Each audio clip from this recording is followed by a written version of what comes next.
thank you for joining us and for all you do to support K-12 students. My name is Angelica Blanco, and I am the Manager of Family Engagement and Learning Programs here at the Herd. We will start with a presentation from Jacob Metters. After these quick opening remarks, at 2:50, we will have a stretch break. 2:55, a presentation by the Herd's Engagement and Learning team. At 3:10, we have remarks by Helen Thomas of NIEA, as well as another Q&A session. And at 3:55, we'll have our closing and for completing our survey. All right, so now we will start with Jacob Metter's presentation. Jacob Metters, he has an MFA and is an associate professor in the New College of Interdisciplinary Sciences, Arts and Sciences at ASU. He has a BFA in painting and with a minor in printmaking from the Savannah College of Art and Design and an MFA in printmaking from ASU. In 2011, he established WarBird Press, a fine art printmaking studio that he operates as the Master Printmaker in Phoenix, Arizona. So right now we will hand the floor over to Jake and allow him to begin his presentation. Hey, Tunandam. My name is Jacob Metters, Mechoopda, Maidu. Thank you for joining us this afternoon.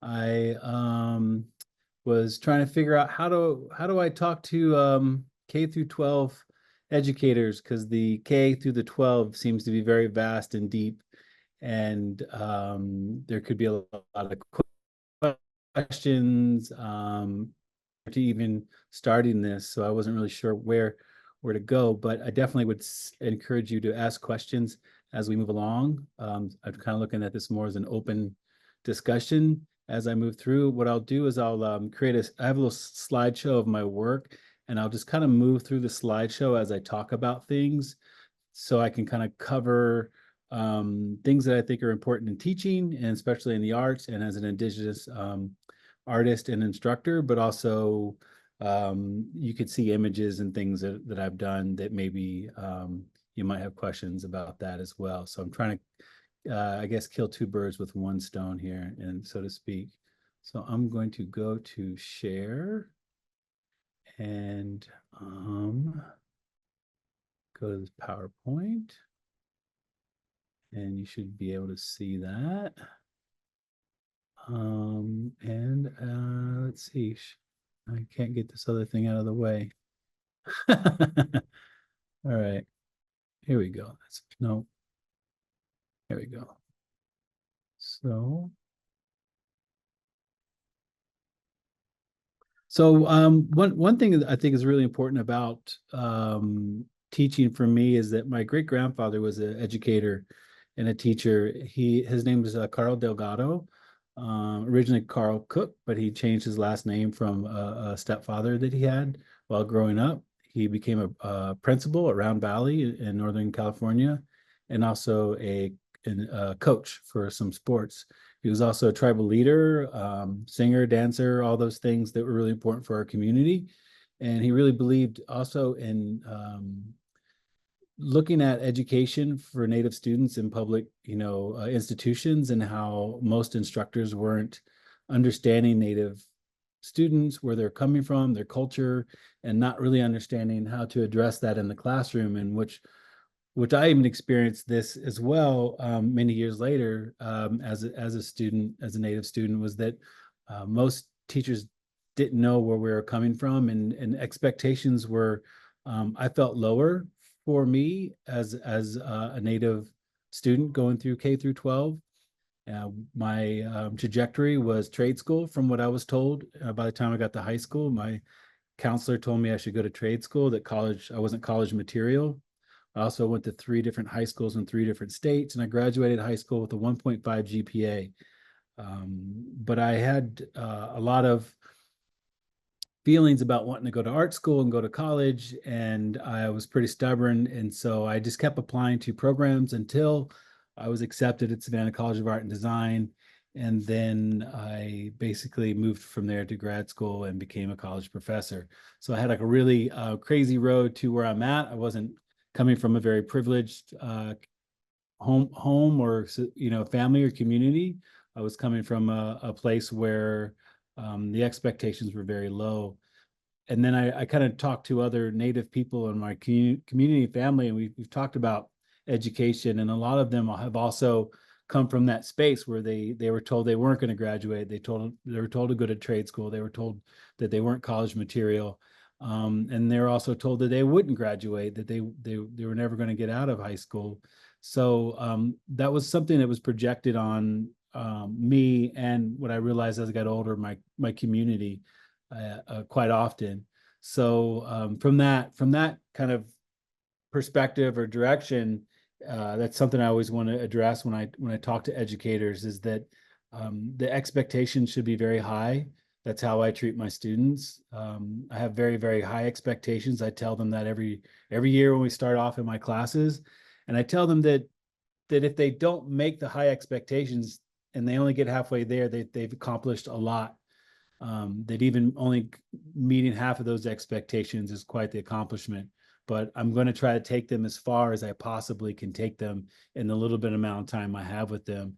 And I think that sets the bar early, and that everybody's included on that, not excluded on any of these kind of objectives or goals as an educator or in my classrooms. So I'll touch on a few things in this talk. One is why I see seeing and drawing, or drawing in general, as one of the most important classes that a student can take, no matter what their goals are as far as a career. Materials, the idea of materials and relationship, and what as an Indigenous person, how I still apply a lot of those lessons towards my classrooms, even though maybe we're not collecting weaving material. I still talk about our relationship with the materials. And then conversations and concepts, talking about how making art really opens the door for conversations, larger ideas of concepts and questions that are important, and I think, in art making. And then also making, how it's just really who we are as human beings, the idea that we're makers. And so we kind of put this label of art, and art as a label, and then people are artists if they do art, but human beings in general, we're always making art.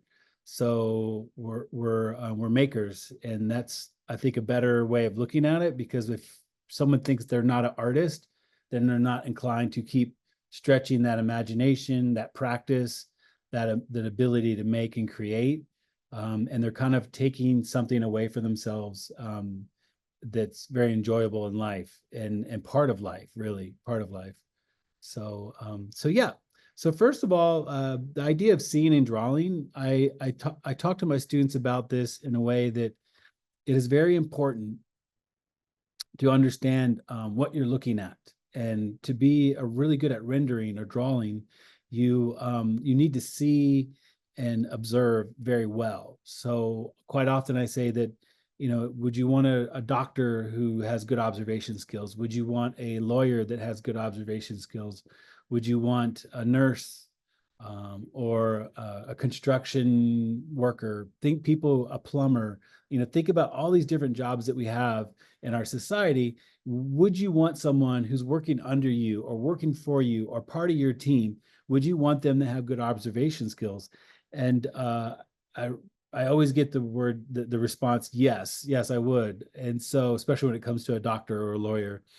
So I always say, well, even doctors and lawyers, even these people who go in these other fields, they should really practice their observation skills. And by doing that, I think drawing really helps.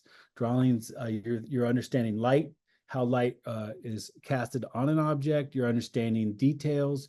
You're understanding composition, a whole piece, and you're understanding how you could scale these in a composition or drawing that you're doing. But also, if you're drawing from direct observation, you're drawing from an object, not a 2D image like a photograph that you're just copying back to 2D. You're actually taking a three-dimensional observation and creating a 2D image. That takes a lot of thinking. It takes a lot of neurons firing off in your brain and communicating with your eyes, your hands, and replicating something that you see from quite often a very, very unique perspective. That perspective is where you're sitting. It's where you're adjacent to something, how close you are to it, whether it's above your eyes, below your eyes, all these things you have to think about how you're sitting and observing an object and how much you're seeing. So a lot of times I tell my students, draw what you see, not what you know. And I tell them often you should be looking at the object that you're trying to draw like 90% of the time, and only 10% of your time should actually be looking at your piece of paper. That you should observe and observe and observe, and then make a mark. And you should observe and observe and observe and make a mark. So I'm always telling them to observe and to look and understand where their perspective is. And I always reference some indigenous teaching is that what I heard once from a native elder was that, you know, if you put a feather in the middle of a room and we're all looking in a circle around at this feather, we're all going to see that feather a little bit differently.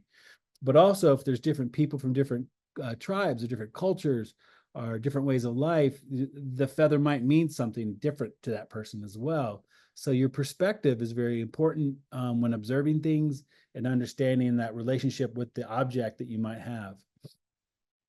So that's basically kind of my seeing and drawing idea, is that I always teach this to students all the time, is like, think about, you know, what you're seeing, how you're seeing it, how you relate to it, how other things react to it in the room, whether it's a white wall, reflection, a glare, shadows, all these things are relevant, but you're really honing your observation skills. And this is a lesson and a way of being that goes beyond being a maker or being an artist. The observation skills really translate into many, many, many different disciplines and ways of creating, or just basically, you know, a job, right? Another thing that I really touch on with my students all the time, no matter what age they are, is whether I'm teaching adults or I'm teaching young kids in a studio workshop, is material. And material I find is really important. Right here I have a basket that we're looking at, and this is like a bird catching basket or a fish catching basket, but this one is very, very large, and it's made out of pine that I've shaved, but it's also woven with Cat5 ether cable. So this is a communication technology, kind of like internet wiring that you would have in a building. So that ether cable, that Cat5 is woven to that. But what I will speak about is that weavers spend a lot of time studying plants and understanding how to take care of plants to, say, build a basket. To weave a basket takes a lot of relationship building, a lot of time and effort to develop a relationship with the land and the plants. And with that, usually most weavers are also medicine people. They're people that understand what plants are good for you, what plants can help you heal, what kind of plants can help you develop a better relationship with the land and the animals around it. And so by doing that, when you're making and building and creating things, you have to understand that you have to build a relationship with it. Most of students, especially young students, but even older students who are not really experienced, they have this idea of what they want to make. They have this idea of what they want to create, and they want to paint like Van Gogh, or they want to paint like Picasso, or they see a certain artist they want to emulate, and then they start painting and it doesn't look like that, and they get frustrated, or they start drawing or building or making, and they just get so frustrated that it's not coming out that way. And what a lot of people say is, oh, well, you need to practice more, you need to practice more. And that is true. A lot of practice builds skill. But one of the things that usually gets lost in that is the relationship building. You have to build a relationship with the material. You have to understand the limits of the material. You got to understand what the expectations are of the material. And a lot of times, what most people don't understand is how much a certain tool or material can really do for you. They kind of narrow down into a very small kind of classification of like, okay, a pencil can do this and that's it, and then or a oil paint can do this and that's it. But there's many, many, many ways that you can apply that material, and by understanding the vast ability of a material and understanding its length and its ability, and you have to spend time with it. And to be a good artist, I feel like you have to really spend time with your material. You have to build what I call is a relationship with it. Whether you're out there picking plants that you're going to use for weaving, whether you're going out there and digging up clay that you can use for pottery as an indigenous person, as a native, but you're also thinking about in printmaking, I think about ink all the time. I tell students all the time, well, the white ink is going to be a little stiffer. And then some of the other inks, like maybe some of the blue or the red, the viscosity might be really, really, really watery. So you might want to add something to that. Or as you warm up your ink, you might want to take your palette knife and warm up your ink. And by warming up your ink, that white might start to unstiffen. You also start to understand like what materials react to certain weather. So a lot of times if it's a very humid, I might know my paper is going to kind of grow a little bit, and it might size out a little bit because there's so much humidity. So if I print one day and it's humid, and I print another day where we're in a desert, it's very, very dry, that paper might have shrunk. And by it shrinking, my registration from one color run to a next color run could be off a little bit. And so then I have to recalibrate or reline up my registration just to make sure that something like that isn't happening. Also depends on the material you're using. Some ink might be a little more, it might be have a little more humidity to it, might be a little more water-based.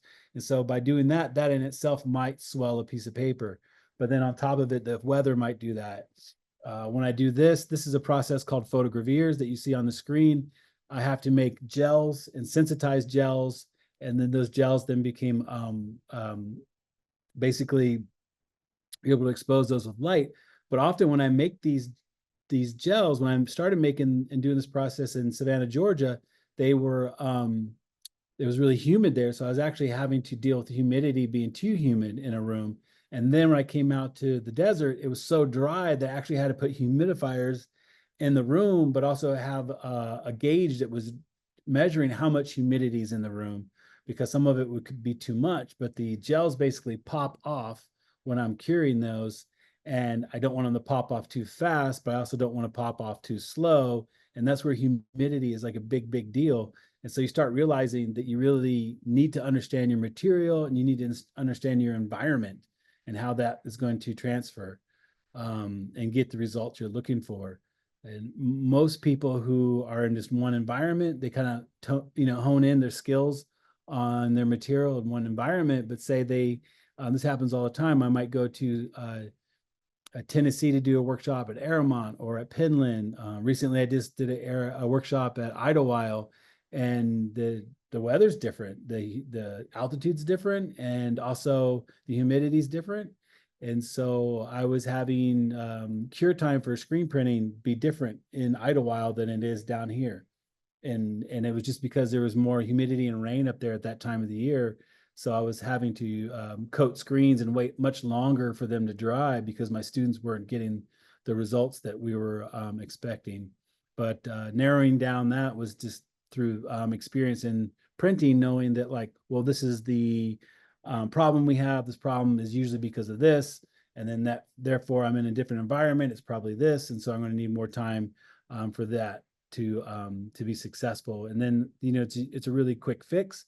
I think for somebody who's been doing the process a lot, but someone who doesn't have the relationship with the material, doesn't have that experience, they could probably get really stuck and be frustrated and be like, this is just not working. There's something wrong with the emulsion, or there's something wrong with the exposure unit.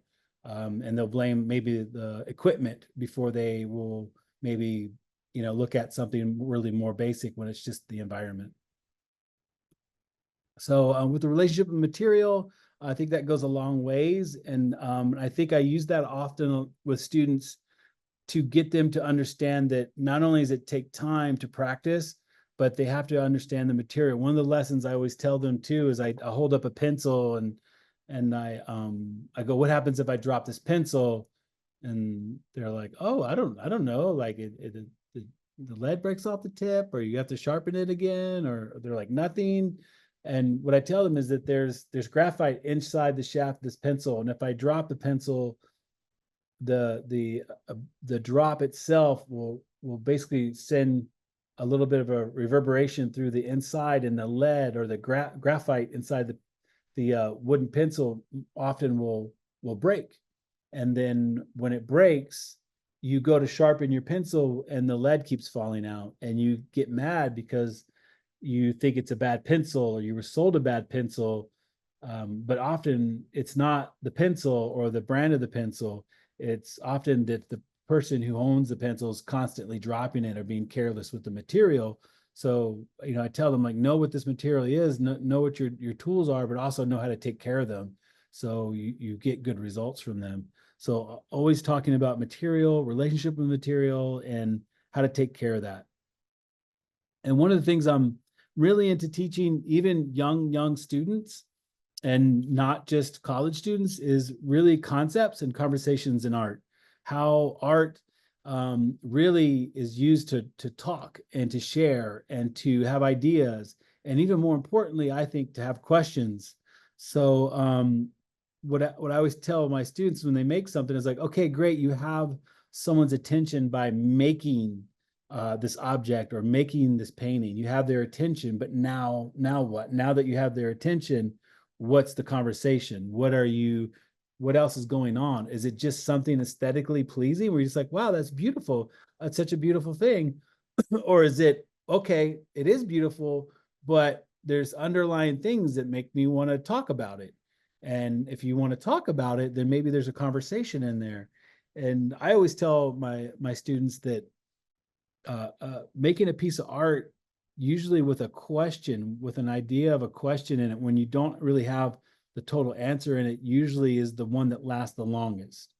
So a piece of art or object that you might make that has some kind of underlying question to it usually spikes curiosity.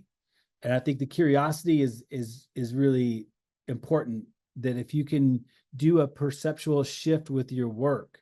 So again, the idea of the observation, the seeing, and the relationships, those are there, but also, like, how can you take something, excuse me, that most people will look at or understand and twist it just enough where they have to kind of bend their head because they're familiar with it in some way, but they're unfamiliar with it in another way.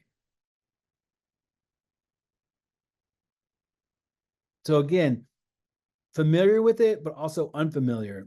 And I see a lot of Native artists do this, contemporary Native artists, because a lot of times we use images that are pop or historical, or things that people outside of our culture can relate to. They go, oh, I know what that is, or I see that, but I've never seen it presented that way. And that's often where you can get someone to lean in to a piece of work. When they lean in, that's where you can kind of have an underlying question, something that sits with them. Before the invention of the Google and the smartphone, a lot of times when we would be having conversations and we'd go, hey, what's that person's name? Or who's that person in that movie? Quite often you would kind of sit there and go, I don't know, I can't remember. And you would be stuck with that, right? And it would take a while for you to fall asleep at night because you still couldn't remember that person's name. You still couldn't recall that one thing or that one object that everybody was trying to figure out. Now people just search it on their phone. But that's very powerful, to lodge in something that someone can't recall, or they can't totally fit it together because you've kind of made an adjustment on it where there's a perspective that's kind of shifted. So that perceptual shift on that object now becomes something where someone's fixated on because they can't quite add it up. They can't quite recall it. They can't understand. It also happens, as a reference I use, is if there's a really cool song that you really loved and you've always listened to it, but all of a sudden another band plays it and they play it a different way. And all of a sudden you hear that song, but it's not the same musician that normally plays it. And it's also not presented in the same style that musician originally played it, but the lyrics sound familiar and a little bit of the tonality or the rhythm sounds familiar, you really start to get like kind of confused, right? You start listening to the song again, almost like it's the first time. And you pay more attention to the lyrics because you're trying to figure out who made that song first. How is that song familiar, right? So if you think about that power, because someone's leaning into it now, they're paying a little closer attention. So you have that conversation starter. You have someone leaning in. So what are you going to do with that power once you have it? And I really emphasize that with my students. What are you going to do with that? What questions do you have? What conversation? Where do you want to take them once you have them? Because sometimes it's a brief, fleeting moment. Sometimes they lean into a little bit longer. But if you have a direction you want to take someone, once you have them, then that's really great. Now you might have an actual very powerful piece of art that to me, I call it has legs. Art that has legs. That means that over generations and time, that conversation or those ideas or those questions still linger within society. And so we kind of still go back to that. And we still go back to certain songs. We still go back to certain movies or plays or books that are what we call classics, right? And those things, they have legs because in some way they're still really addressing our humanity in a way that we still struggle with as a society. And to me, that's a really important, strong, powerful thing in art that I personally love a lot, and that's what I try to emphasize the most in my teaching. And that's kind of I don't know, how much time do we have? How much time do we have? I think I've talked for like 30 minutes already. Do we have questions at this point? I can't tell if I can't see my Lucia Lee or Angelica. I can't see any chat questions if there's any in there. Yeah. Thank you so much, Jake. I'm not seeing any yet, but let's remind everyone that if you do have any questions, pop them in the chat. And we still have a good 15 minutes. So if there's anything else you want to share until those questions come in, feel free. Okay. And thank you so much. Yeah.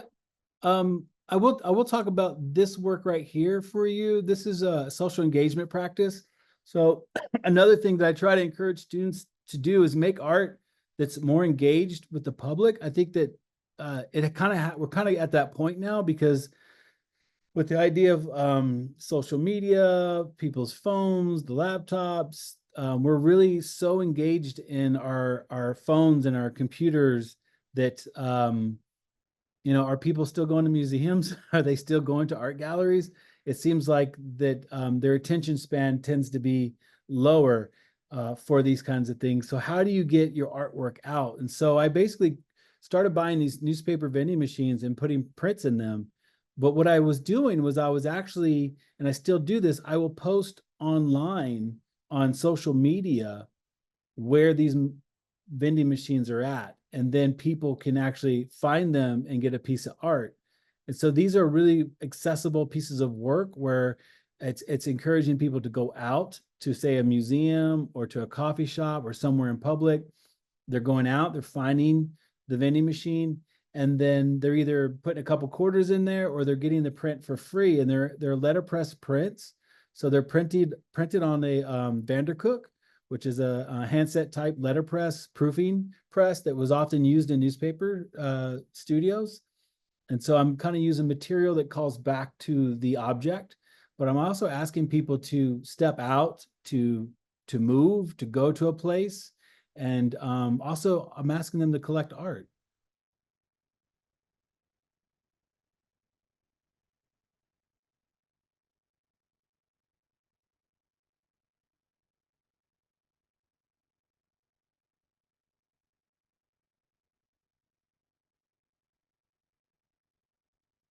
Yeah, so Angelica here.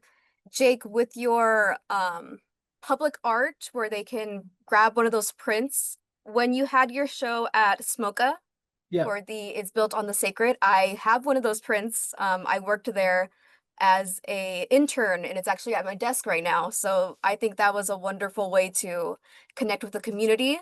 When it comes to teaching younger students or even high school students, what ways are they able to share the art they make with the community?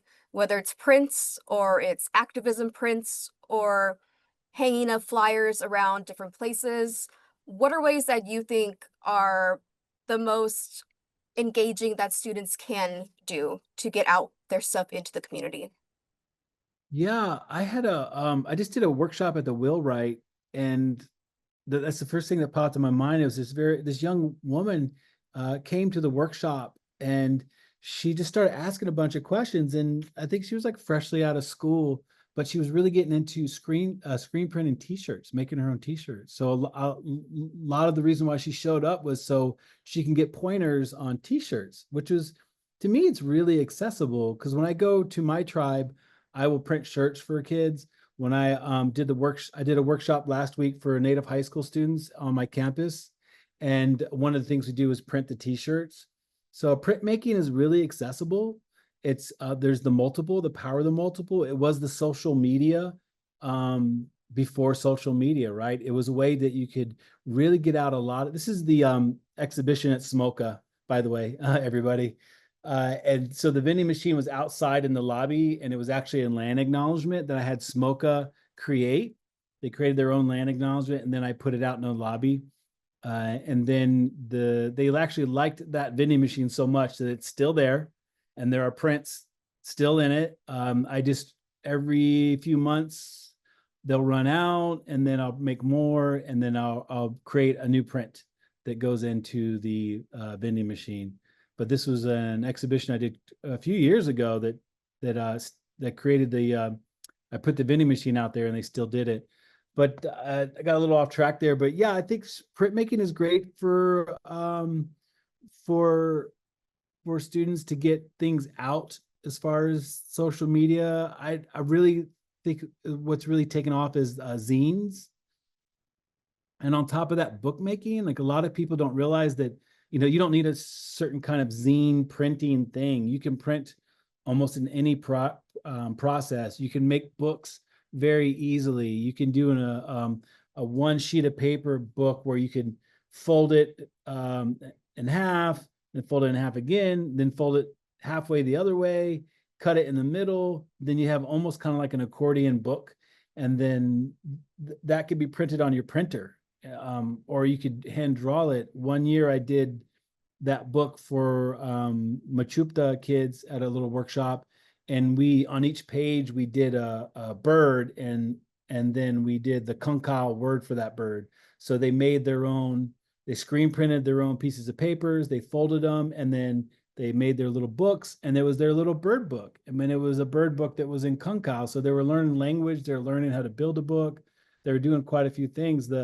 I didn't realize how much they were really going to enjoy that, because they end up printing all the paper that day, and they end up cutting and folding and making all those books.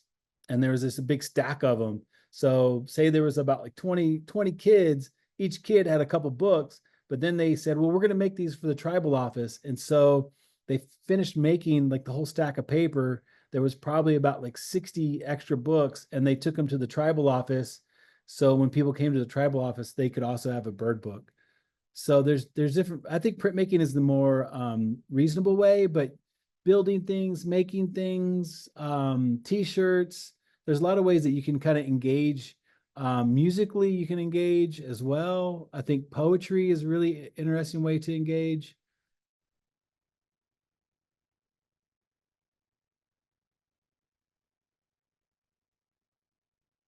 Here's vinyl. So if you think about outdoor things, murals, I just did a mural in Portland outside the Native Art and Cultural Foundation building with Toma Villa, who's another Native artist. And I believe he is, he's, I can't remember his tribe, but he's one of the Ishes up there. Suquamish, he's Suquamish. And we did this 158-foot mural by about 35 feet on the street, like literally on the pavement in front of the building. And the whole community came out and helped paint it in one day. But there was this young Pomo girl that I've seen her family in some of our dancing in the Roundhouse, and they came all the way up from Northern California to paint. And I was talking to her, and she's been doing murals. She's done like 5 paid murals in the community. People are now paying her, and I think she's like a freshman in high school. She just, like, this year, she's starting her freshman year in high school. And so, like, the community basically believed in her and said, here, paint this wall. She painted it. Then someone else saw it, said, hey, can you paint this wall? And then she was doing like these commissioned pieces. And it's just really amazing to see the confidence and the drive that this young woman has, just based off of like one person saying, hey, I know you can do this. You're a pretty talented artist. Why don't you do this for me? I'll pay you. And then it just snowballed after that and just became where now she's like, now in all intents and purposes, she's a professional artist, which is pretty amazing at that age, and super motivated. Yeah, and I think that students being able to see something they made, whether it's an actual physical form like a zine or a book or a print, or seeing a wall and knowing like, hey, I contributed to that. Like I had a place in something that was made for my community. I think that gives them so much a sense of pride, and definitely boosts their confidence when making their art and facilitating like, hey, this is something that I could keep working on and I could do to be a part of my community. On another note, I wanted to ask, since you're also the part of the program committee here at the Herd, and yes, you brought a group of students here at the Herd last week. I had the pleasure of meeting them and talking a little bit about working here. What do you think students can learn by visiting the Herd Museum?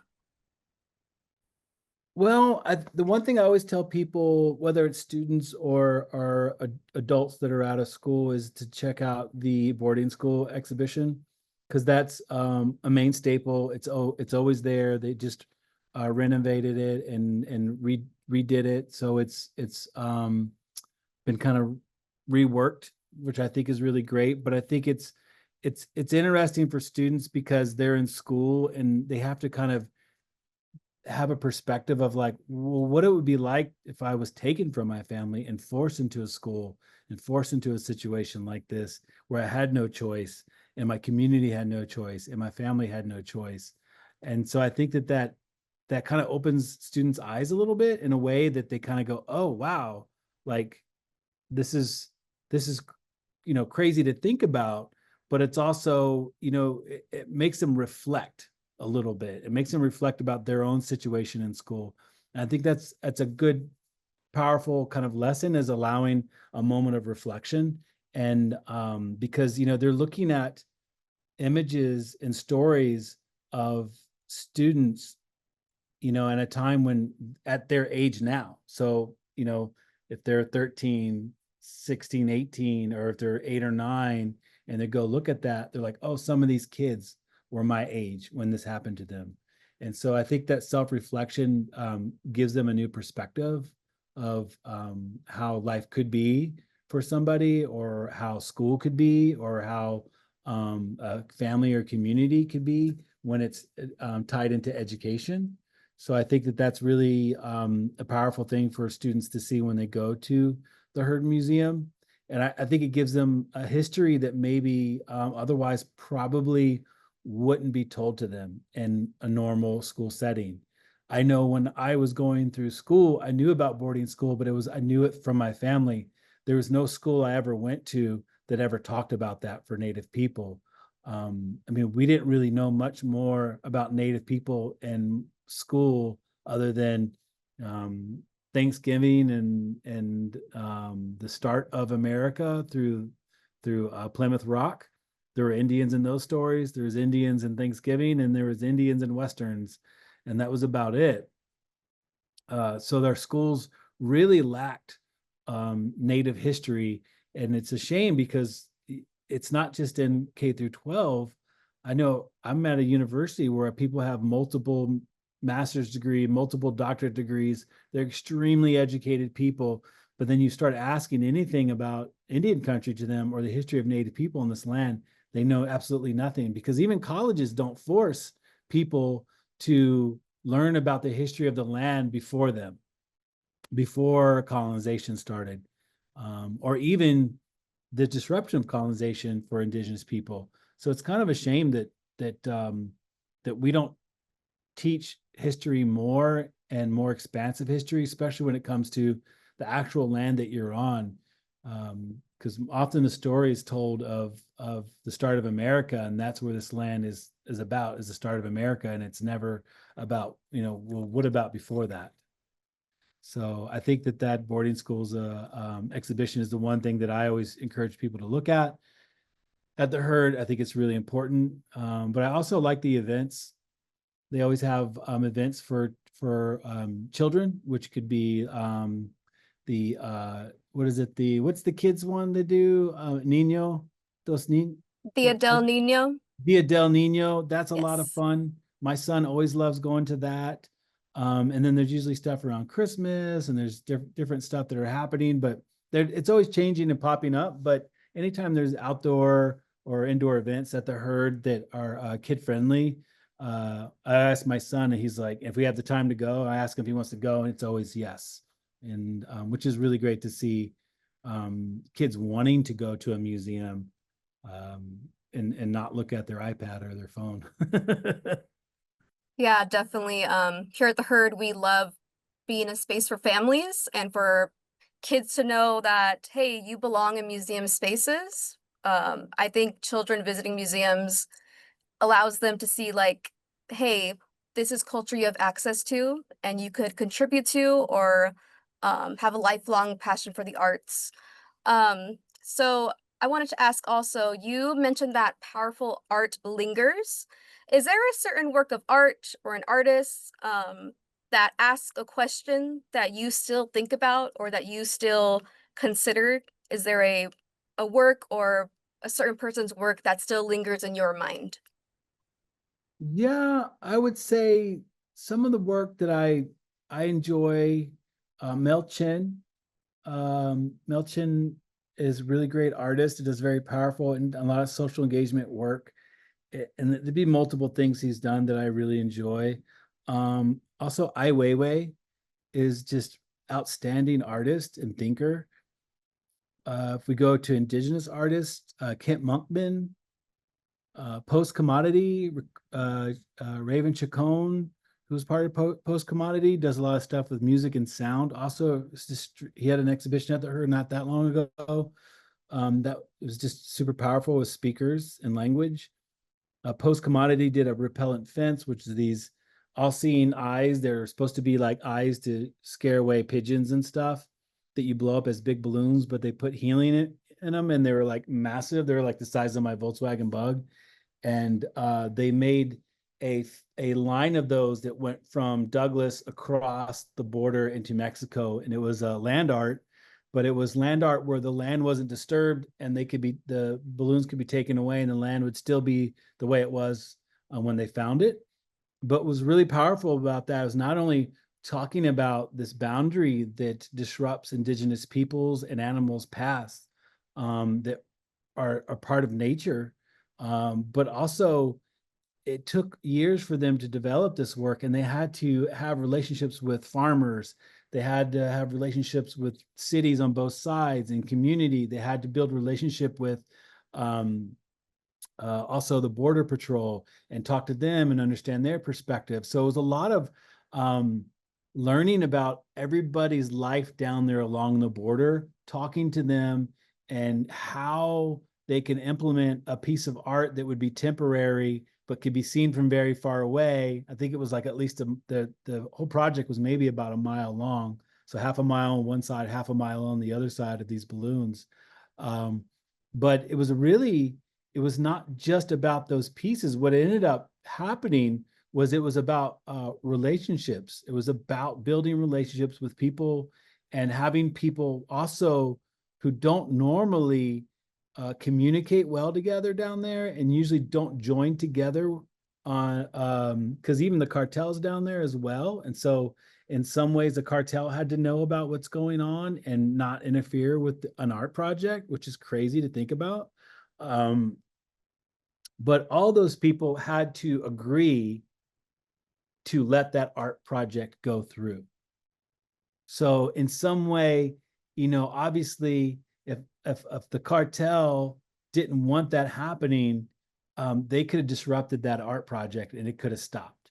If one of the cities decided they didn't want that art project, in some way, they could have stopped it.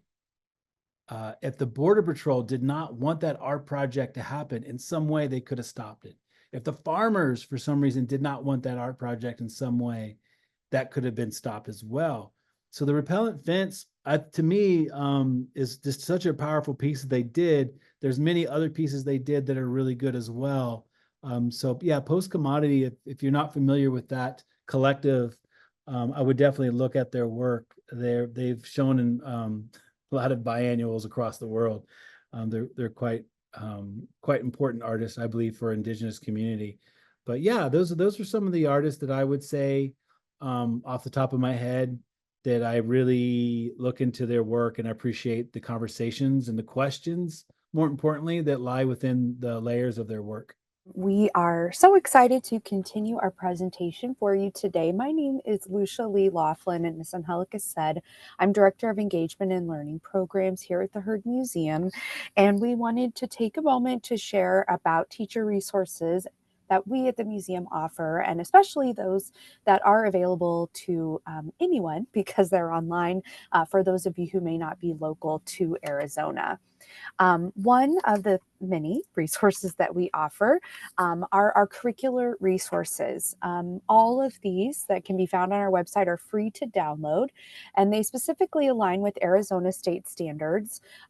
Those that we currently have now incorporate social studies, English, and art, and they're offered for a range of grade levels. We have a curriculum about ancestral Puebloan people that's geared toward 4th grade. We also have a curriculum based on the exhibition that Jake was mentioning, our boarding school exhibition, which is geared towards high school.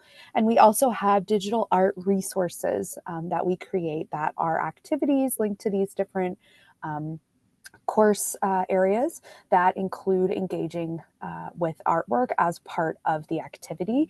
We have one for Meryl McMaster, who was here at the museum not long ago, and soon we'll also be sharing one about the work of Bob Houses, whose exhibition is currently on view here at the Heard. So many different resources, full curriculum, smaller lessons, as well as coloring pages and other printable materials. After the presentation, and Halle will mention this, but we will send you an email with lots of links and information later in a couple of days, and that links to these resources will also be included. An exciting resource that we recently have started offering to teachers is Heard on the Go. So with Heard on the Go, we are allowing teachers to bring the museum to their classroom. It is free. You sign up for it on our teacher resources page on our website. But basically, Heard on the Go, you get a suitcase trunk, and it has everything you need to teach either a unit or a lesson on pottery. And it was designed for 3rd grade to 5th grade. We allow educators to have it for 2 weeks. It has a handbook with lesson plans and background information about the works from the Heard's collection. There are hands-on art activities, flip books of pottery images, actual touchable clay tiles, and pottery samples. And we do provide as much clay as you would need for the number of students that you're teaching to allow them to also create their own pinch pots or smaller works of pottery. On our slide, there are some examples of it being used in a classroom setting and of this art activity that's included with it, where you make a large scale classroom mural. But anyone interested in Heard on the Go, you can register and fill out a form, and we will coordinate with you about pickup, and we encourage you to bring the resource to your classrooms.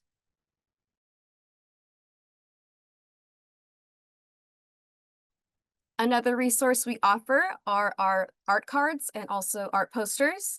So on our teacher resource page, you can fill out a form to request art cards, and we will coordinate pickup with you so you can have these actual physical resources to have in your classroom. With our art cards, there's also online ones that are free to download. They are aligned with the Arizona State Standards for Visual Art. And in an art card, it includes the artwork from an artist in our collection. We also have discussion questions and step-by-step project instructions. So for example, the one right here in the corner is by artist Jason Garcia. It is a pottery tile that he painted, and it focuses on the theme of satire. So on the opposite side, it has the definition of satire, ways you can incorporate into lessons, and also a activity that you could do in your classroom. So this is a resource that we welcome you to sign up for and to download as well.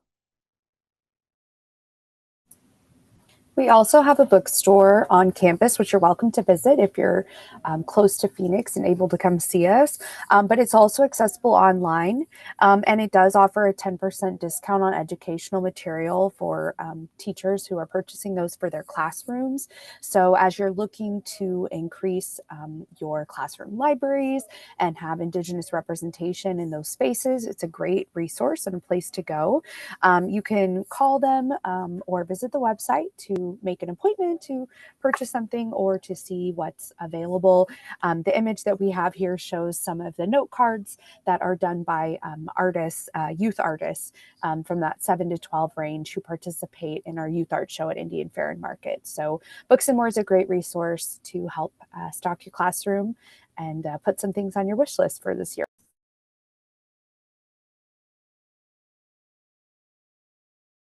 We also have a Heard Museum YouTube channel. Every Educator Night and other recordings like virtual art talks, which are special sessions where artists engage with members of the museum and they have presentations. Those are also on our YouTube channel. This will be recorded, and this Educator Night will be available on our YouTube channel within the next couple days. So feel free to go back and watch it and also explore what other options we have. There's also information about the Heard Museum, about our shop. There are even virtual field trips that are on our YouTube channel. So we invite you to explore that as well. Coming up in September, we're also really excited. Our next virtual art talk, which is free to attend, hosted on Zoom, will feature the artist Rosemary Lone Wolf. And for anyone who's been to the Heard Museum, her collaborative work with Tohono Indigenous Evolution, or what is sometimes called the Art Fence, is one of the first works that you see entering our home exhibition. So go ahead and sign up for that talk. We'll share a registration link in our follow-up email because that's going to be a wonderful presentation. We also have an amazing library and archive resource on our campus, the Billie Jane Bagley Library and Archives. Many parts of that collection are available online. You can head to the Heard website to learn more. One resource that we wanted to highlight today for our art teachers in the room is the Native American Artist Resource Collection. It is nearing 30,000 files about different Indigenous artists. Could be newspaper clippings, brochures, just different times that they have been mentioned, been active in the community. And it's a wonderful resource if you are assigning a project to students and they want to look up more information about an artist. Students and teachers can visit the library as well. It's just asked that you make an appointment so they can be ready to help you find the things that you're looking for that day. Information is linked on the slide, and we'll also include that in our follow-up.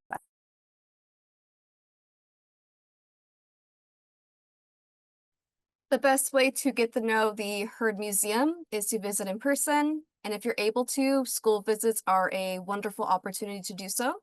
So for our school visits, we offer guided visits and self-directed visits. So guided visits are of our home Native People in the Southwest exhibition.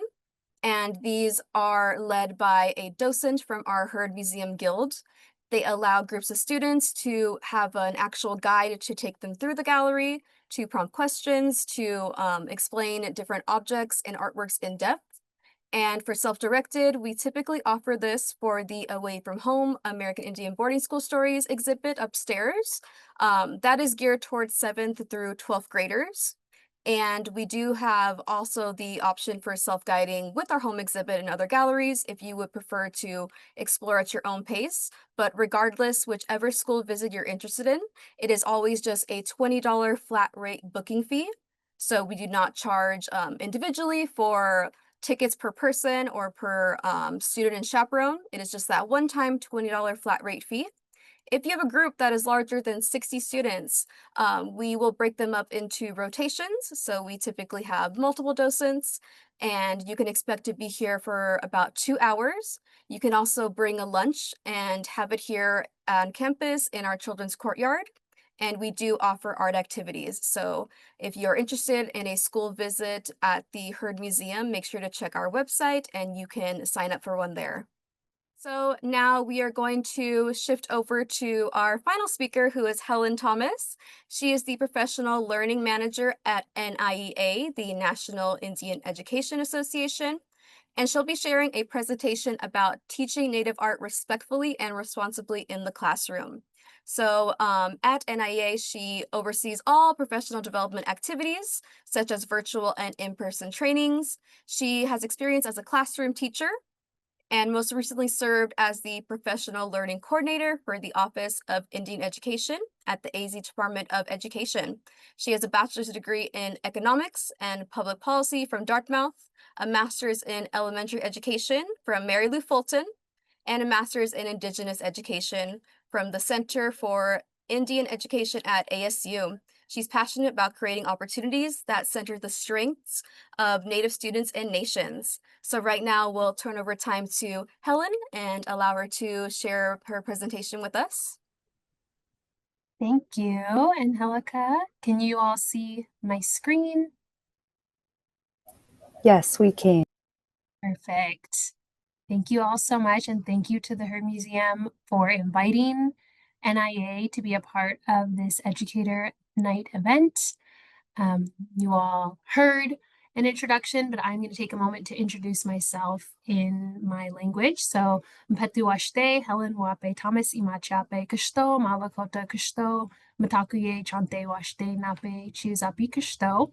So I said, hello, good day. My name is Helen Thomas. I am Hunkpapa Lakota, and relatives, I greet you with a heartfelt handshake. As was mentioned, I currently serve as the Professional Learning Manager for the National Indian Education Association, which means I have the opportunity to connect with educators, leaders, community members around teaching Native students and teaching Native content to all students, which is a little bit of what we'll focus on today. So for those that may not be familiar with NIA, we are the oldest and the only national nonprofit focused on advancing Native American education. We were founded in 1969 by educators, caregivers, and community advocates who wanted to advance federal policy to support Native education. And so our mission today, over 50 years later, is to advance comprehensive culture-based educational opportunities for Native students. But we understand that many Native students attend public schools where they may be just one or part of a handful of Native students. So we see teaching about Native peoples, learning from Native histories, stories, communities as a part of advancing those educational opportunities for Native students as well, making sure that all students are learning from the brilliance of Native communities, Native peoples, and today we'll focus a little bit more on learning directly from Native artists. So in the short amount of time we have together today, we are hoping that you will get an understanding of the importance of teaching Native art responsibly, just some of the potential barriers, missteps that can happen when you are incorporating Native art into lessons and curriculum. We want to make sure that you all recognize the difference between appropriation and appreciation when engaging with Native art, and explore some strategies and resources that can be used for respectful classroom practices. And I believe the link is shared in the chat, but I wanted to mention, based on some of what Jacob shared earlier in his remarks, one of our major initiatives is a project called Native Education for All, and this is an initiative we have at NIA to support states and tribal nations who want to incorporate Native content, Native studies into K-12 classrooms. So we see Native art as an amazing resource and opportunity to do that, to support Native education for all learners. So with that, I want to start off by sharing a few quotes from some very valuable resources that are linked at the end of the slide deck that you all will have access to in the follow-up email.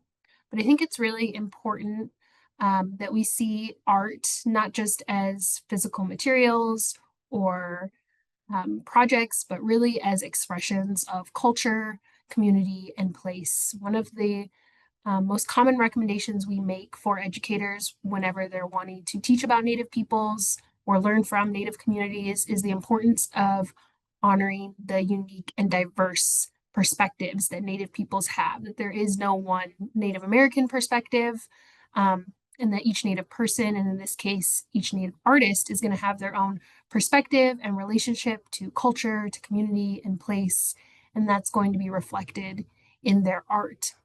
And so the first quote here is from a very helpful resource provided by the Hood Museum of Art. They have a website that is Native American Art Teacher Resources for educators. We'll explore it a little bit more in a little bit. But on their website, they write that works of art are primary documents created by individuals living at a particular time and place, and they provide a complex and nuanced view into culture. And I think this is really important to keep in mind and helpful for us as educators. If we don't have backgrounds in art history or art techniques, sometimes it can be intimidating to incorporate art into our classrooms. And if we're non-Native ourselves, or we're working with Native communities, Native students that are not from our communities, if we are Native, we can be intimidated that we might not know enough about the artist or the art or the community or the culture to be able to incorporate that. However, using Native art is an amazing way to learn about and from Native peoples themselves and how they're defining their culture, their communities, their relationships to place. And so we highly recommend, when talking about Native art, talking about Native histories and stories, that we're being tribally specific and we're offering context around that tribal community, that particular time period, what was happening to that community and other Native communities. But I think it's also important to understand, and Jacob mentioned this earlier as well, that within Native knowledge systems, or the ways of knowing, the way we think about learning and knowing and expressing knowledge in our communities, they're not compartmentalized. So the second quote is from a resource published by the Minnesota Department of Education called Essential Understandings About Native Arts in Minnesota. And although it's specific to Minnesota, it has some very helpful concepts and ideas for how we think about teaching about and with Native art. So they mentioned that within the Minnesota context, the tribal nations that are located there are Dakota and Ojibwe peoples, and there's no word in their language for the arts, because art, as Jacob mentioned earlier, is a human expression. We're all artists in some ways, and oftentimes in tribal communities, art, at least in the past, has been a very functional tool as well, utilitarian, not just an expression or decoration. And so it's helpful to think about Native art as the ways that artists, Native peoples, are coming to know themselves, their community, and the world around them, how they're engaging with that world. And when we think of art that way, and not necessarily in isolation, there's a lot of opportunities as educators to make connections, not only in art classrooms, but in our English language arts lessons, our social studies lessons, even our science and math lessons. We can incorporate Native art to make connections to those content areas. So I wanted to get people engaged a little bit in the chat. This is a piece of art that is included in a resource called Native Art, Native Voices, and this is a K-12 resource from the Minneapolis Institute of Art. But this is actually a piece that comes from Arizona. Tried to make some Arizona connections here because the Heard Museum is located in Phoenix. I am currently calling in with you all from Tucson, Arizona. But I'm curious if you all could share in the chat, looking at the piece of art on the right side, the bowl that we see there, and the top part is a overhead image of what the bowl looks like when you're looking down upon it. What do these designs painted on the inside of the bowl remind you of? And is there anything that you might compare them to in nature? I'll give you all a moment. Welcome to share in the chat.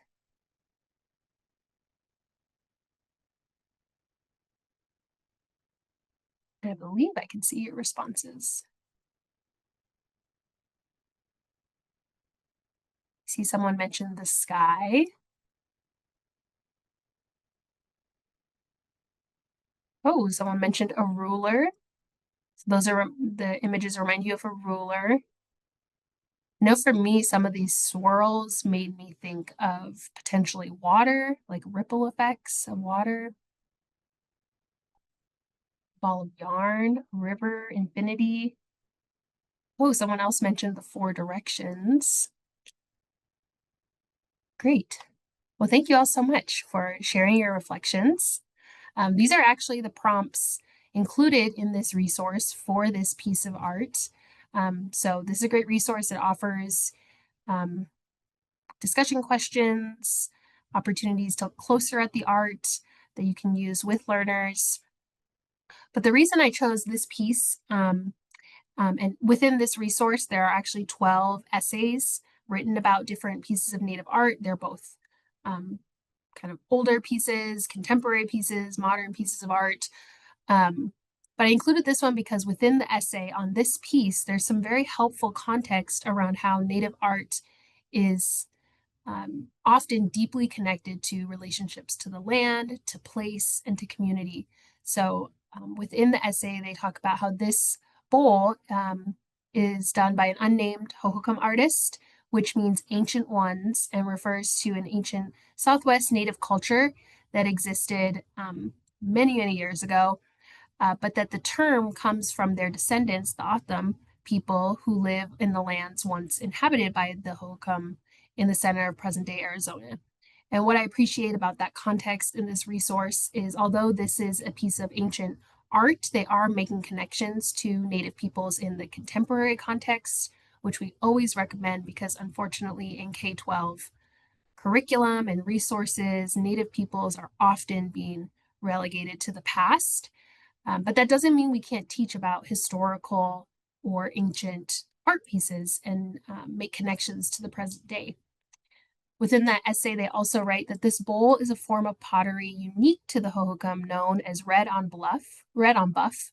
The clay gets its tan coloring from the iron oxide, and the artists applied the paint made from ground hematite freehand with brushes sourced from yucca plants. And I included that quote again to emphasize that there are connections there to a particular place, particular plants that are found in certain environments. So all of that helps to contextualize this Native art piece. And that's something you can do with many other pieces, whether they're historical or contemporary pieces of art.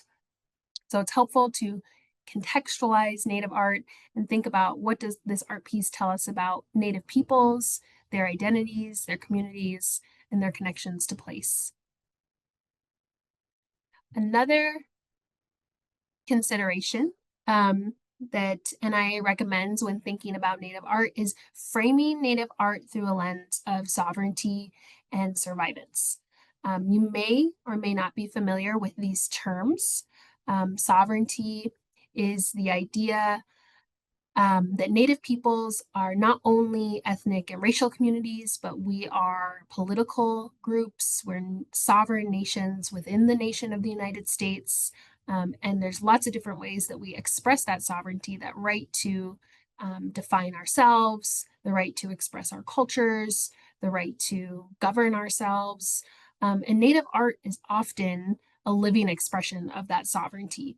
And so it's helpful, again, to contextualize Native art, to think about how this art piece might be connecting to the ways that Native people are defining their identities or engaging in political activism.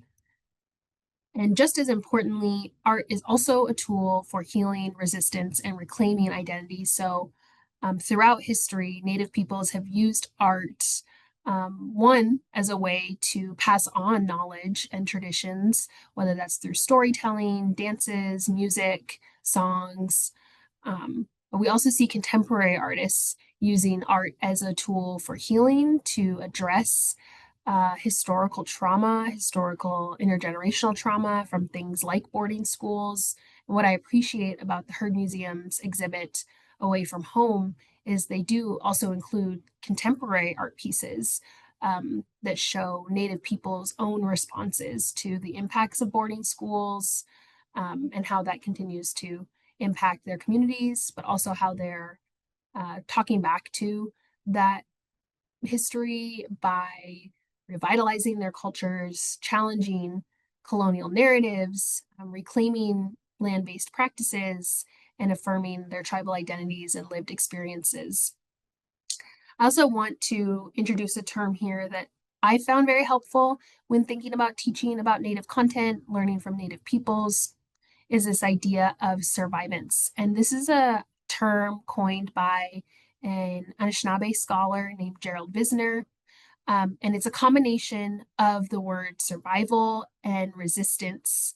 And it's intended to describe the ways that Native people actively have survived throughout history and continue to survive in the face of colonialism, in the face of systematic violence and injustice, through creative and resistant presence, whether that's taking up space through exhibits, creating new systems, creating artwork that demonstrates that creative presence, despite all of the policy and the history of things that have sought to either erase or diminish Native peoples. And I also included here another quote from the Essential Understandings about Native Arts in Minnesota that I think is really helpful when we're thinking about what kinds of Native art and how we frame Native art, because oftentimes Native identity, the idea of indigeneity, is limited to what is traditional versus what is modern. And Native artists really push back on that and have always pushed back on that by taking traditional mediums and forms and using them in creative ways, or using new mediums and new forms to make connections to traditional knowledge and practices. So they write that continuity and change are often woven together in Native arts and cultural expressions.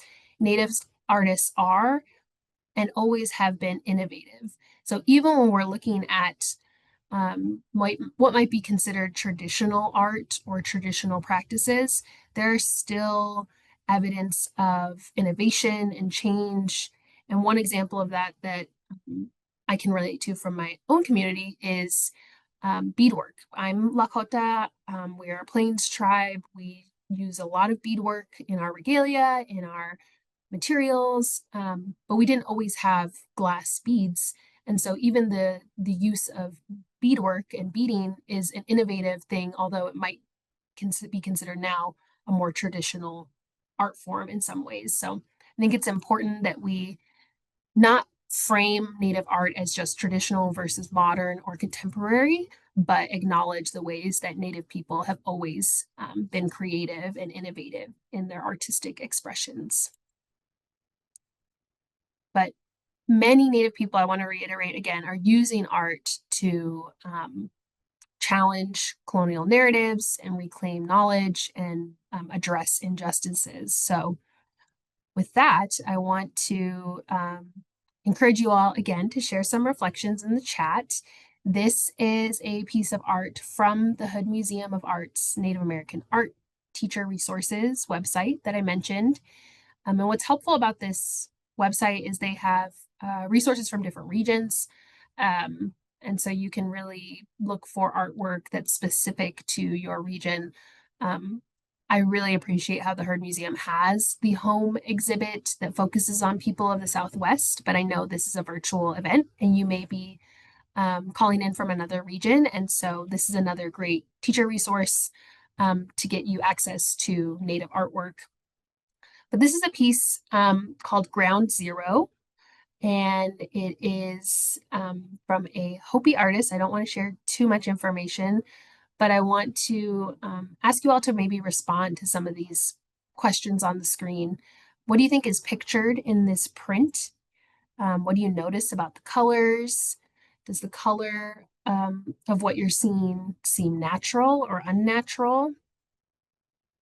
What can you tell about the geography of this place by looking at the image? Or what does this print make you think about? What associations or connections might be coming to mind? And again, you can share just one word, a quick sentence.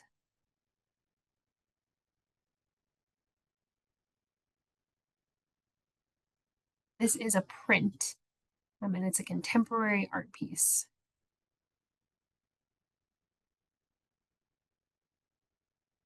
See someone mentioning crown of thorns, maybe an association or something that they're thinking about. Very curious what people think about the color of the image we see in this print.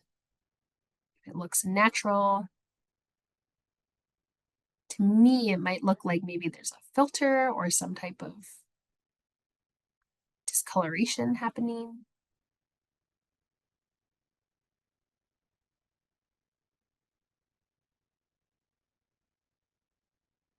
Any other reflections? Antlers that seem unnatural. And if we were together in person, I might prompt more like, what about the antlers seems unnatural to you? Someone else mentioned thorny stems soaked in frozen water. I hadn't considered that the water might be frozen.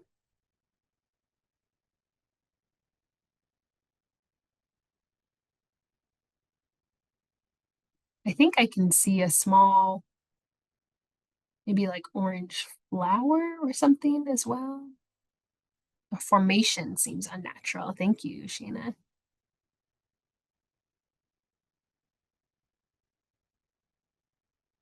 Great.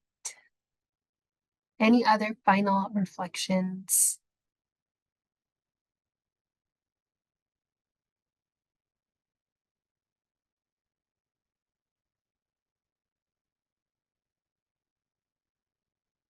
Antlers. Yeah.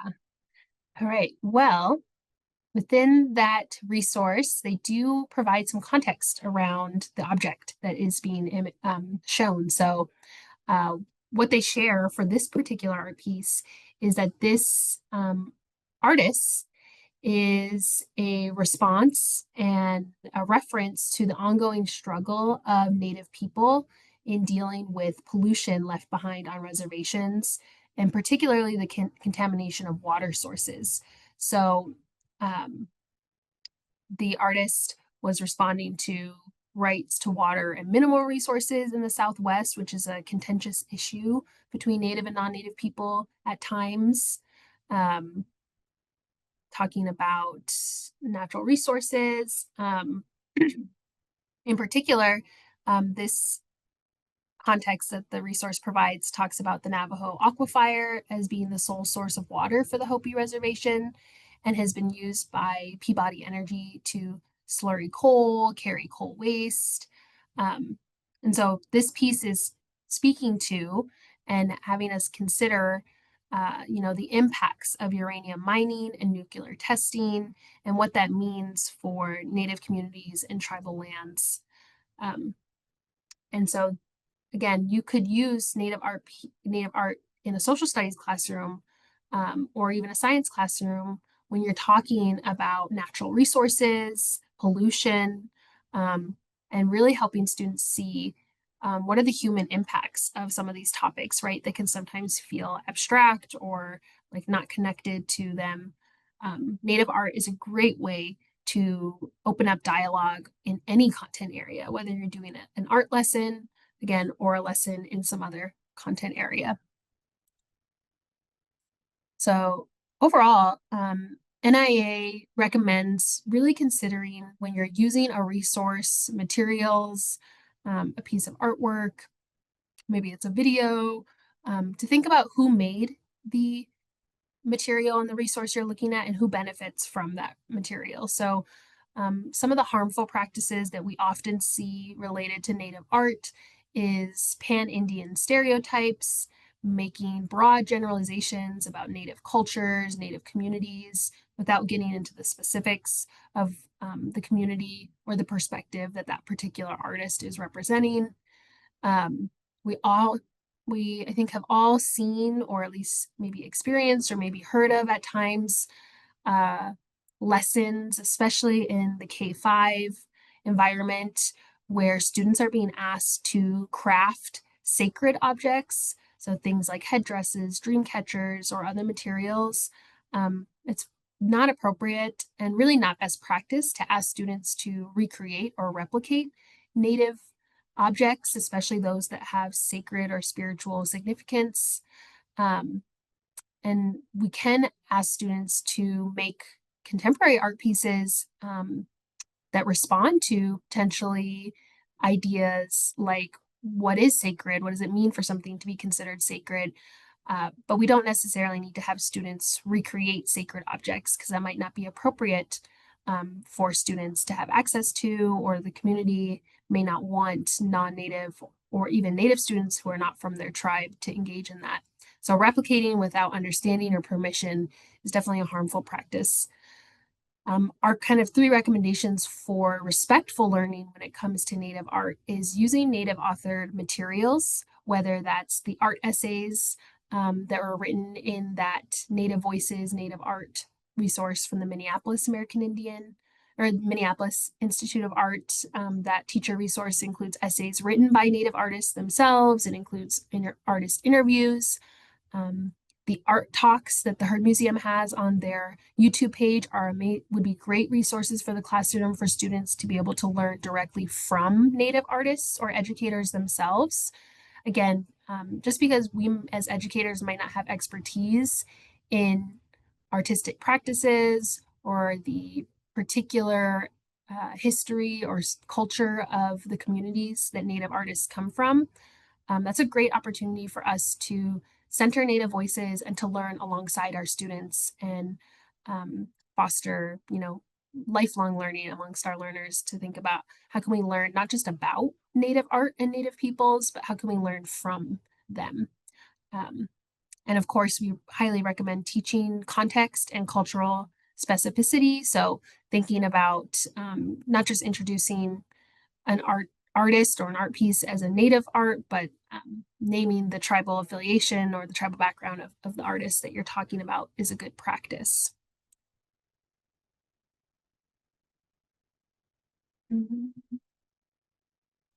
So in general, responsible classroom practices, again, teach about specific tribal nations. We highly recommend presenting Native peoples as contemporary, not just historical. I think that example of the Hohokam Bowl, again, is a great way to showcase that even if you're looking at an ancient piece of art, you can still make connections to Native communities and Native peoples and priorities today.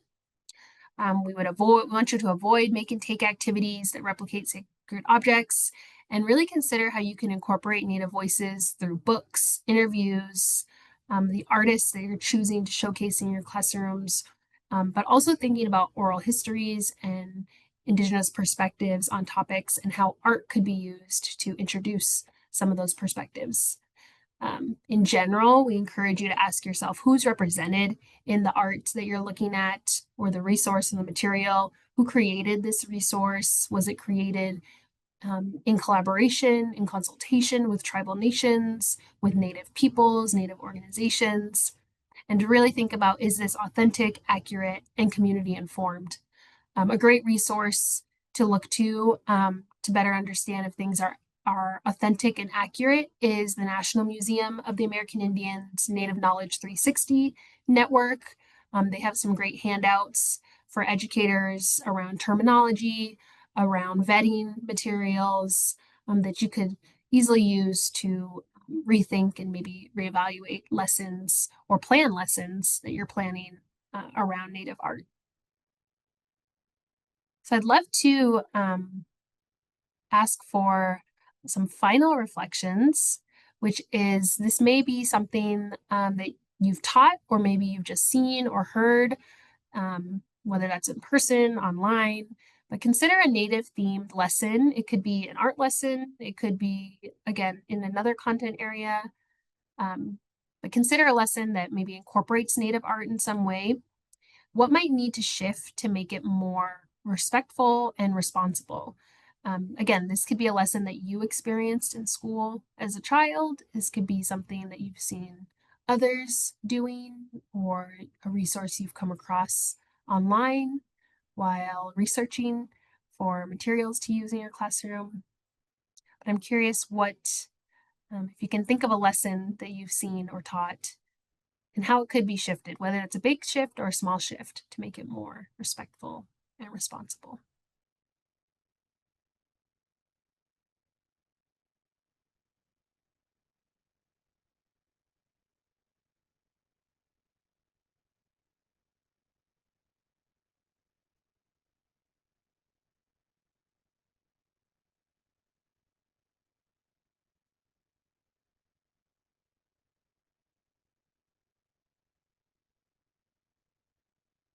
As you all are reflecting, I can share my example that I have in mind. When I was still a classroom educator, I had the opportunity to work for a Native American education program, and I was doing a lot of after school programming with the Native students in the school district I worked in. The Native students in the district I was in were very diverse. We had over 40 different tribal nations represented, but we had a large group of students who identified as members of the Pasquayaki tribe and who were from the Guadalupe community in the Phoenix, kind of Tempe area. And a number of my students wanted to learn more about Native art. They were very interested in Native art. And part of what made them interested was that their community had a lot of murals all throughout the community. You couldn't really go anywhere within the small community without seeing a mural. And students noticed that. They were curious about the murals. They were making connections to the murals. There were different symbols or people or stories referenced in the murals that they could identify with and that they understood. So during one of our lessons during the after school program, we did a unit on the murals specifically in their community. And I took the time to go document the murals so that we would have images we could look at. And I was able to find an interview online with one of the artists from the community who had painted some of the murals, and we were able to listen to that interview. But I think if I wanted to make my lesson even more responsible or respectful, I could have reached out to that Native artist and asked if there was anything, one, if they were willing to connect with the students I was working with, or if there was anything in particular they wanted Native youth to be taking away or to learn from their artwork. And so I know that building relationships with Native peoples and communities takes time. It takes trust and community building. And I just hadn't had that at the time. I was a newer teacher in the district. That was not my community. But I think that's a good example of what I would recommend for educators is to think about how you can bring in your local context to engage in place-based learning as well, and think about, are there Native artists right there in your neighborhood, in your community, in your town, in your region that you could connect students with? Oftentimes, in my experience, Native artists, community members are very willing and graciously excited to connect with youth, to share with youth, and helping bridge those intergenerational connections between youth and elders or adults is a great way to engage in really meaningful learning. So I know that that's one thing that upon further reflection, when I think about that, I might have changed or may have continued. All right, so I see in the chat we have someone mentioning that the timing of some stories, activities should be done in the appropriate seasons. Definitely. Each tribal community has their own cultural protocols around knowledge, around stories, around particular practices. And especially if you're teaching a lesson that has to do with traditional stories or even traditional cultural practices, it's really important to do your research and make sure that it's the appropriate season, that you're getting permission, whether that's from the tribal education department. It's important to remember that just because a story or a resource is online doesn't mean that it's appropriate to teach. And so doing some of that legwork to think about, is this ceremonial? Is this sacred? Is this spiritual knowledge? And is it appropriate for me to incorporate into the classroom? Is definitely some important considerations.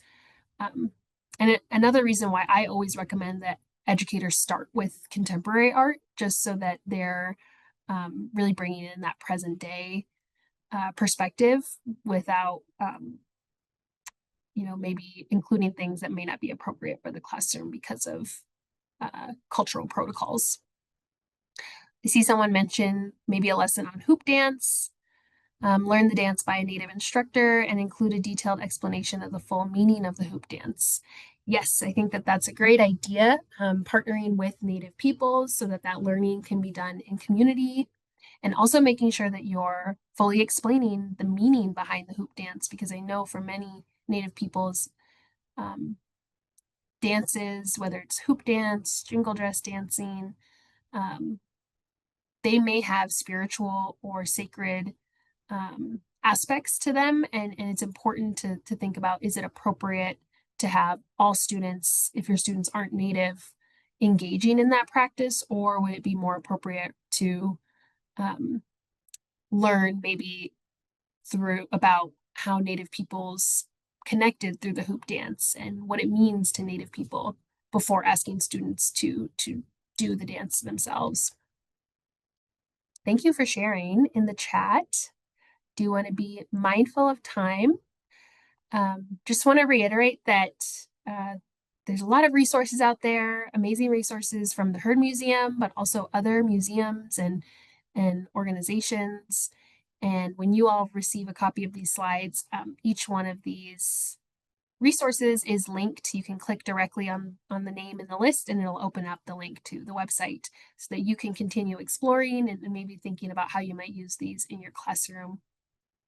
And of course, another resource that I don't have linked here because it depends on where you are and what community you work within. But local tribal museums and artists are amazing resources and experts, and I highly recommend seeking out what resources or opportunities might be available by reaching out to the local tribal museums and culture or education departments in your region. With that, I think we have some time for questions, but I did want to invite you all, if you have questions, if you're looking for support, if your school or district is looking for training, but also resources related to Native education, both Native art and other topics, you can reach out to NIA at our email that's on the screen. We are always happy to work in partnership with schools, with districts, with communities, and organizations like the Heard Museum, who is putting on this event today. So thank you so much, and I'll see if there's any questions.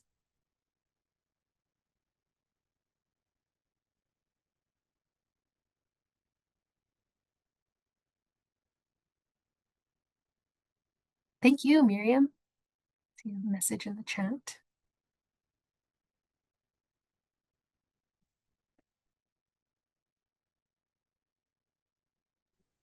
I have a question, Helen. How would you approach teaching about boarding school from a survivance perspective? Thank you. That's a great question. And I do want to share that my response here is actually informed by a partnership that NIA and the Heard Museum collaborated on last year with a few other partners, including the Phoenix Indian School Visitor Center, which is in Central Phoenix, the Arizona Department of Education.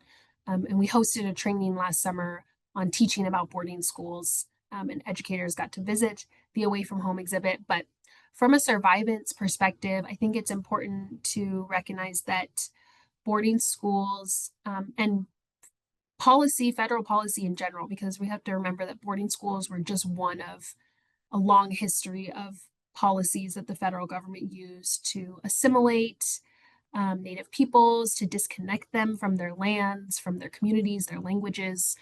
The boarding schools were just one part of a larger history of those kinds of policies, is making sure that you're representing Native peoples as having agency, not just framing boarding schools as something that happened to Native peoples, but also making space for the ways that Native people actively resisted boarding schools, whether that was parents who refused to send their children to boarding schools, or students who ran away from the boarding schools. Those are some of the bigger, more epic ways that survivance shows up in that narrative. But there's also small ways that Native students express survivance, whether that was continuing to speak their native languages. My grandmother was a boarding school survivor and didn't speak English until the age of 14, and then went on to use education to become a classroom teacher, to become a Lakota language teacher, and ended her career in education as a language teacher. So despite attending boarding schools and being told that speaking Lakota wasn't a good thing, it wasn't helpful, she resisted that and continued to speak Lakota for the rest of her life, and then passed that on to future generations. And I think framing Native peoples, students, families, tribes, even some of the educators, because there were students who attended boarding schools and then went on to become teachers, framing them as having agency and being actively either resisting or creatively using their experiences in boarding schools to build relationships, to build coalitions, to advocate for voting rights for Native peoples. Native people got the right to vote in 1924, and that was because of a group of boarding school alumni who had come together in the early 19th century and advocated together, even though they were from different tribal nations. So I think centering the ways that Native peoples were active agents in this story of boarding schools is a helpful way to center survivance and balance that hard truth of the trauma that also happened in boarding schools, because it's important to acknowledge that as well.